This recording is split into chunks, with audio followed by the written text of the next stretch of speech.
It's been 2 months Gopi. మనం కలిసి ఎంత హ్యాపీగా ఉన్నాం కదా. ఏ గొడవలు లేకుండా, ఎలాంటి మిస్అండర్స్టాండింగ్స్ లేకుండా. నాట్ ఎ జోక్ కదా. సీరియస్లీ మనలో ఎవరు ఉండలేరు. I can bet on this. సమస్య లేదు. నువ్వు నా పక్కన లేకపోతే ఏదో మిస్ అయిపోయిన ఫీలింగ్ ఉంటుంది.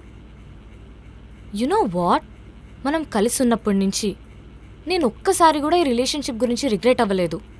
ఇన్ఫ్యాక్ట్ లవ్ అనే రిలేషన్షిప్ ఇంత బ్యూటిఫుల్గా ఉంటుందా అని ప్రతిరోజు అనిపించేలా చేసావు. I love you Gopi. Thank you.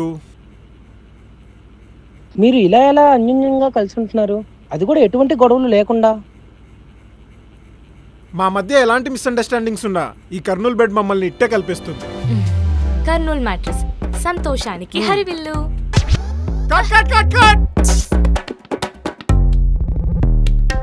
రే నిన్నే కదరా అన్న, డబ్బులు లేవు బాస్ దగ్గర నుండి ఇప్పించు అంటే వాడికి ఏదో సొల్లు చెప్పించి నీ అకౌంట్లో డబ్బులు వేయించా.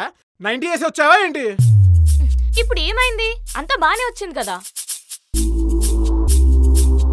లేదు, I need reshoot. Over action చేయకు. ఇన్నిసార్లు కౌగిలించుకుని పడుకోవడం నా వల్ల కాదు. అండ్ నేను బ్రాండ్ మేనేజర్ని, ఐఎమ్ నాట్ ఎన్ యాక్ట్రెస్. ఏమైంది? What happened Jaitri? సార్ ఏంటండి ఈవిడ ఏదో ఇమ్రాన్ హష్మితో యాక్టింగ్ చేపిస్తున్నట్టు ఫీల్ అయిపోతుంది. క్రియేటివిటీ అన్నాక రీషూట్లు అనేవి కామన్. కమాన్ అని ఎంకరేజ్ చేయాల్సింది పోయి కామన్ సెన్స్ లేకుండా మాట్లాడుతుంది. ఇది ఒక క్రియేటివిటీ, సంతోషానికి హరివిల్లు. చీపురు పుల్లేం కాదు. ఇలాంటివి మా పక్కింటి కుర్రోడికి ఇచ్చినా రోజుకి 1000 చెప్తాడు. కుళ్ళుబోతోడు ఏడుపు కొట్టాడు ఎవడని చాట్ జీపీటీని అడిగితే మీ పేరే చెప్తాదండి పెద్దబాబు గారు. అయినా నా క్రియేటివిటీ మీద పడి ఏడుస్తారేంటండి?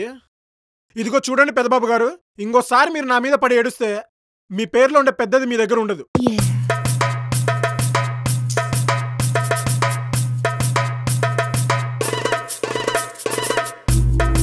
అరే సత్తిపండు, వస్తున్నా. నాకెందుకు పక్కింటి వ్యక్తి వచ్చి అడగడం కన్నా వాళ్ళ పేరెంట్స్ వచ్చి అడిగితే ఎలా ఉంటది అనే బ్యూటిఫుల్ థాట్ వచ్చింది.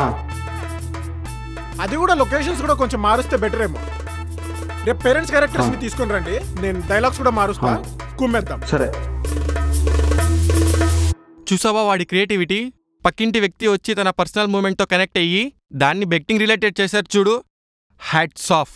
మీ పిచ్చి కాకపోతే పక్కింటోడు పర్సనల్ స్పేస్ లోకి వచ్చి మరీ అలా సిగ్గు లేకుండా ఎలా అంటాడండి? వాడు ఏ కాన్సెప్ట్ చెప్పినా చప్పట్లు కొడతారు, వావన్ కేకలు పెడతారు. బేసిక్ కామన్ సెన్స్ మాత్రం పక్కన పెట్టేస్తున్నారు. జైత్రి, క్రియేటివ్ డైరెక్టర్స్ ఇలానే ఉంటారు. వాళ్ళకి నేచురాలిటీ కావాలి. వాడు కోరుకుంటుంది నేచురాలిటీ కాదు, నన్ను. అందుకే యాక్టింగ్లు, రీషూట్లు. హలో, ఇంకోసారి రీషూట్ అంటే నా వల్ల కాదు. ఎంత చక్కగా ఉన్నారో. ఇప్పుడు ఏమైంది పెద్దబాబు? చాలా లోన్లీగా అనిపిస్తుంది సార్. ప్రతిరోజు ఇదే ఆఫీసు, వర్క్, ఇల్లు తప్ప అసలు నాకు ఇంకే ప్రపంచం లేదా అనిపిస్తుంది. అసలు నాకు అప్పుడప్పుడు ఇదే ప్రపంచంలో ఉండిపోతానా అని భయంగా కూడా ఉంది. ఈ లోన్లీనెస్కి ఏదైనా సొల్యూషన్ ఉంటే చెప్పచ్చు కదా. మరి అయితే ఫ్రెండ్ యాప్ని ఇన్స్టాల్ చేసుకోవచ్చు కదా. Friend app? అవును, దాంట్లో అయితే నచ్చిన వాళ్ళతో నచ్చినంతసేపు మాట్లాడుకోవచ్చు.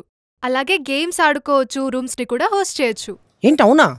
మరి దాంట్లో ఫేక్ ఉంటారేమో. లేదు, ఇది చాలా జెన్యూన్ అండ్ సెక్యూర్డ్ యాప్. ఎవరైనా రాంగ్ అనిపించినా ఆర్ఎల్స్ ఇబ్బంది పెట్టినట్టు అనిపించినా వాళ్ళని బ్లాక్ చేయొచ్చు. అంతా బానే ఉంది కానీ మనకేం ఉపయోగం కనబడట్లేదు. అంతే కదా, నువ్వు వాళ్ళతో మాట్లాడితే నీకు వాళ్ళు గిఫ్ట్స్ సెండ్ చేస్తారు. ఆ గిఫ్ట్స్ ని నువ్వు క్యాష్ గా కన్వర్ట్ చేసుకోవచ్చు. అవసరమైతే వాళ్ళకి రిటర్న్ గిఫ్ట్స్ కూడా ఇవ్వచ్చు. అవునా?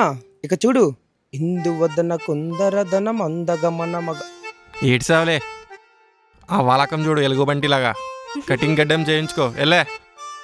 మరి ఇంకెందుకు లేట్, మీరు కూడా ఫ్రెండ్ యాప్ ని ఇన్స్టాల్ చేసుకోండి. లింక్ డిస్క్రిప్షన్ లో ఉంది.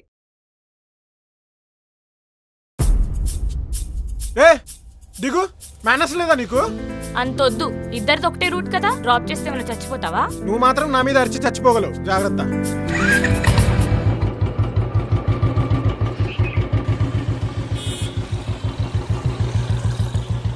ఏంటా ఎక్స్ప్రెషన్? లైఫ్లో ఏదో కోల్పోయినట్టు. కొంచెం నవ్వచ్చు కదా. నీకెందుకు? నా లైఫ్ నా ఇష్టం. అయినా ఆఫీస్లో నువ్వు చెప్పిందే విని బయట కూడా నువ్వు చెప్పిందే వినాలా? అంత లేదు. ఇప్పుడేంటి, ఆఫీస్లో జరిగింది సీరియస్గా తీసుకున్నావా? అయినా నీకు ఎన్నిసార్లు చెప్పాను నన్నేమన్నా అనుగాని నా క్రియేటివిటీని ఏమనొద్దు అని. సరే స్వామి, సారీ. ఇంకెప్పుడు అలా సీరియస్ అవ్వను, ఓకేనా?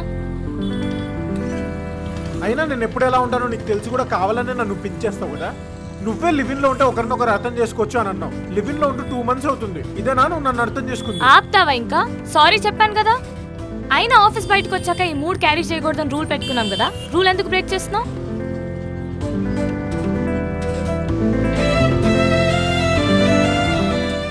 సరే, sorry for breaking the rules.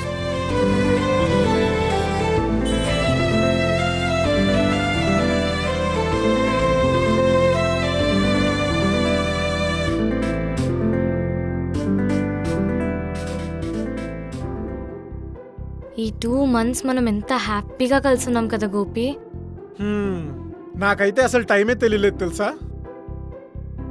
అందరూ లివ్ ఇన్ రిలేషన్షిప్ లో ఉండడం చాలా కష్టం అన్నారు, కానీ నాకు అలా అస్సలు అనిపించట్లేదు. ఒకప్పుడు నీ వెంట పడితే నన్ను కొట్టావు. అదే ఇప్పుడు నేను పక్కన లేకపోతే అస్సలు ఉండలేకపోతున్నావు. లివ్ ఇన్లో ఉండే మ్యాజికే అది. కలిసి ఉంటే ఊరికే కోపాలు వచ్చేస్తాయి అంటారు, కానీ అదే ఇలా కలిసి ఉంటే లవ్ విపరీతంగా పెరిగిపోతుంది. మనం ఇలానే ఉండిపోతామా? ఇలానే ఉండిపోతే జస్ట్ జైత్రి అండ్ గోపిలా మిగిలిపోతాం. అదే పెళ్లి చేసుకుంటే మిస్టర్ అండ్ మిస్సెస్ జైత్రి గోపిలా కలిసిపోతాం.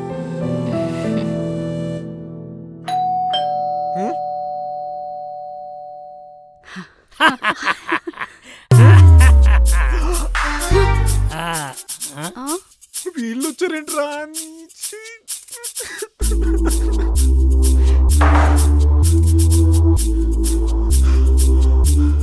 ఏమైంది?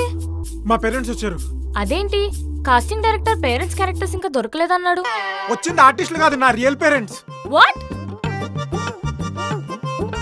వావ్, ఐ థింక్ మన గురించి మీ పేరెంట్స్ కి చెప్పడానికి ఇదే బెస్ట్ టైం. అంత ఎగ్జైట్ అయితే ఎగ్జిట్ అయిపోతాం. వాళ్ళేం నువ్వు అనుకున్న టైప్ అనుకున్నావా? Typical middle class parents. అంటే మిడిల్ క్లాస్ పేరెంట్స్ అంటేనే ఎవరు చెప్పింది వినరు. వాళ్ళకి అనిపించిందే చేస్తారో అదే ఫాలో అవుతారు. సింపుల్ గా చెప్పాలంటే ఆర్థోడాక్స్ కి బాబు లాంటోళ్ళు. ఈడేటండి ఈడు? ఓ నా కొడుకు నన్ను చూడంగానే ధడేలని మీద పడిపోయి గట్టి కౌలించుకుని ఉక్కిరి పిక్కిరి చేసేస్తా అన్నాడుగా. ముఖం మీద డోరేసి వెళ్ళిపోతున్నాడేంటండి? ఆర్తిపల్లి తేడకెళ్ళి ఉంటాడే. ఎదవ చేదస్త ఎక్కువ కదా. అంటే మీ వాడు ఎదవండి? ఎదవన్నారు ఎదవ. ఆడికన్ని వాళ్ళ నాన్న పోలికెళ్ళండి. తెలుస్తుందండి.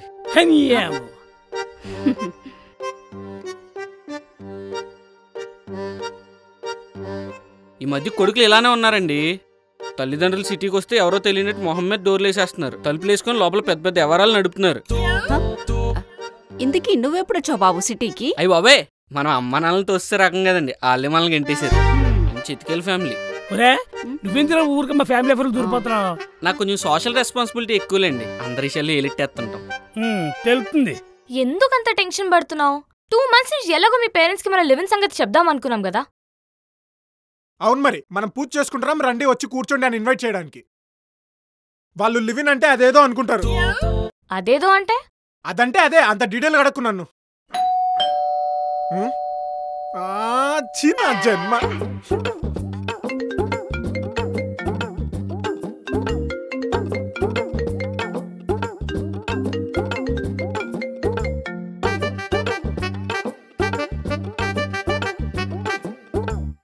హలో ఆంటీ గారు, చెప్పండి.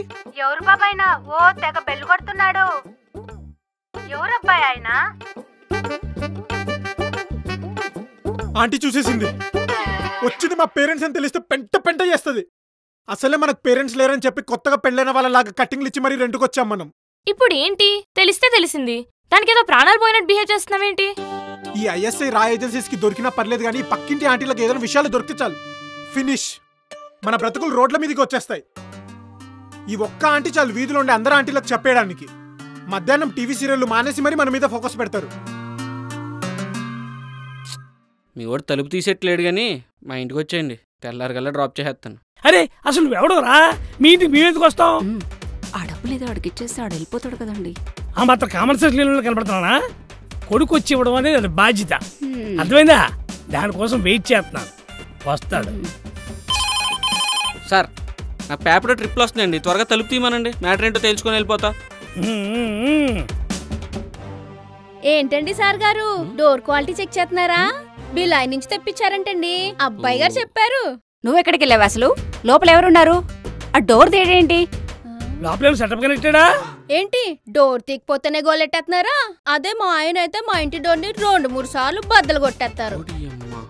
అయినా ఇప్పుడు మీ ఇంటి విషయాలు నాకెందుకే? తలుపు తీయట్లేదని ఏడవడం కన్నా తీసే ప్రయత్నం మీరే చేసుకోవాలని చెప్తుందండి అక్క. ఆ బ్యాగులు కట్టలేకపోయా, మెయిన్ దగ్గర కట్ చేసి పడతాను. కరెక్ట్ ఉండదు ఎదమా నా కొడుకు. సార్ గారు దొంగ అండి, మెయిన్ గట్ట కట్ చేస్తా అంటున్నారు. మంచి ప్రొఫెషనల్ దొంగ అనుకుంటా. కరెంట్ ఆఫీస్ లో పనిచేస్తుంటాడు బాబు. బిల్ కట్టకపోతే ఇగో ఇలా కట్ చేయడం అలవాటైపోయింది. కట్టలు పడరా, కట్ చేసి పడతాను. ఏ మెయిన్లు పడితే ఆ మెయిన్లు కట్ చేస్తూ పోతే పింఛన్ లిస్ట్ లో మీ పేరు యాడ్ చేయాల్సి వస్తుంది. ఎందుకండి ఈ బాహుబలి సాహసాలు?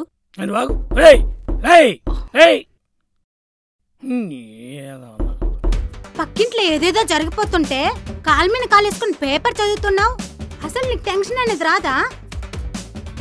కరెంట్ అఫైర్స్ చదివితే నాలెడ్జ్ వస్తుంది పిచ్చిదానా. అసలైన కరెంట్ అఫైర్ అక్కడ జరుగుతుంది. ఎవరు లేరన్నాడు, చూస్తే గోపి వాళ్ళ అమ్మ నాన్నలా ఉన్నారు. అయ్య బాబోయ్, ఏంటో తెలుసుకోకపోతే నా నరాలు లాగేసిలా ఉన్నాయి. చచ్చిపో, దరిద్రం వదిలిపో. ఏమన్నావు బాబు? నిన్నే. అదంటే ఏంటి? అదంటే పెళ్లి కాకుండానే శోభనం చేసుకుంటున్నామా అంటే చేసుకోవడం లాంటిది అనుకుంటారు. జైత్రి, జైత్రి,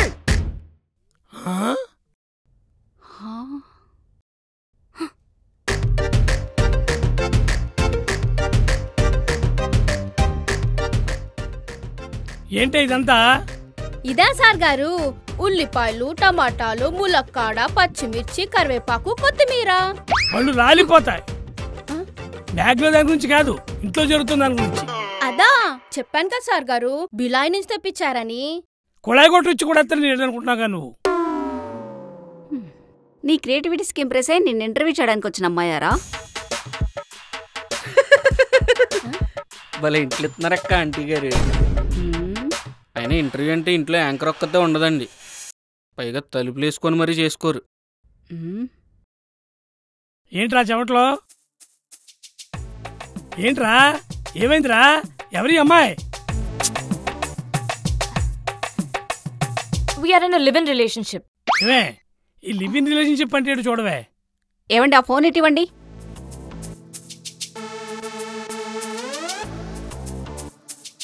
రేయ్ వైఫై పాస్వర్డ్ చెప్పరా. అమ్మా అంటే పెళ్లికి ముందు ఒకరినొకరు అర్థం చేసుకోవడం. రేయ్ అంత పెద్ద పాస్వర్డ్ పెట్టుకున్నావేంట్రా? అంటే అలా అర్థమైందా వీళ్ళకి? ఇది పాస్వర్డ్ కాదండి, ఇద్దరు పాస్పోర్ట్ లేకుండా ఒకే ఇంట్లో జర్నీ చేస్తున్నారని అర్థం.